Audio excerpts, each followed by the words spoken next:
ایسی معلوماتی ویڈیوز کے لیے اگر آپ نے ہمارے چینل کو سبسکرائب نہیں کیا تو ابھی سبسکرائب کریں۔ حضرت سیدنا علی المرتضیٰ رضی اللہ عنہ سے روایت ہے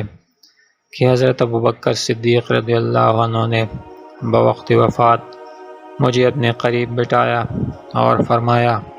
اے علی کرم اللہ وجہہ، جب میرا انتقال ہو جائے تو مجھے بھی ان ہاتھوں سے غسل دینا جن ہاتھوں سے تم نے نبی کریم صلی اللہ علیہ وآلہ وسلم کو غسل دیا،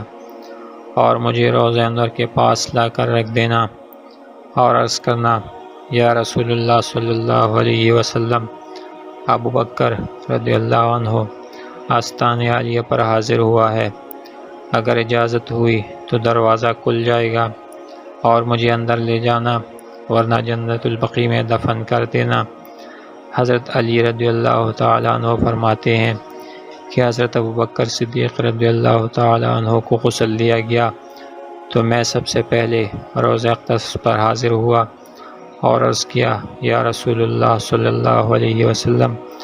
یہ ابوبکر رضی اللہ عنہ حاضر دربار ہے اور روضہ اقدس میں داخل ہونے کی اجازت مانگتے ہیں۔ حضرت علی شیر خدا رضی اللہ عنہ فرماتے ہیں، میں نے دیکھا دروازہ جو پہلے بند تھا خود بخود کھل گیا اور روضہ اطہر سے آواز آئی، دوست کو دوست کی طرف لے آؤ،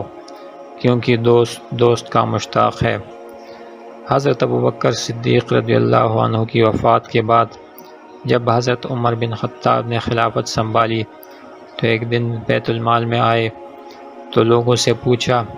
کہ حضرت ابوبکر کیا کیا کیا کرتے تھے، تو لوگوں نے بتایا کہ وہ نماز سے فارغ ہو کر کھانے کا تھوڑا سا سامان لے کر ایک طرف کو نکل جایا کرتے تھے۔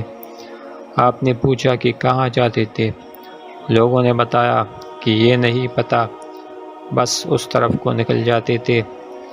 آپ نے کھانے کا سامان لیا اور اس طرف کو نکل گئے۔ لوگوں سے پوچھتے پوچھتے کہ حضرت ابوبکر کس جگہ جاتے تھے، پتہ چلتے چلتے ایک جھونپڑی تک پہنچ گئے۔ وہاں جا کر دیکھا کہ ایک بوڑھا آدمی دونوں آنکھوں سے اندھا ہے اور اس کے منہ پر پالکے بنے ہوئے ہیں۔ اس نے جب کسی کے آنے کی آواز سنی تو بڑے غصے میں بولا کہ پچھلے 3 دن سے کہاں چلے گئے تھے تم؟ آپ خاموش رہے اور اس کو کھانا کھلانا شروع کیا تو اس نے غصے سے کہا کہ کیا بات ہے، ایک تو 3 دن بعد آئے ہو اور کھانا کھلانے کا طریقہ بھی بھول گئے ہو۔ آپ نے جب یہ سنا تو رونے لگے اور اسے بتایا کہ میں عمر ہوں اور وہ جو آپ کو کھانا کھلاتے تھے وہ مسلمانوں کے خلیفہ ابو بکر تھے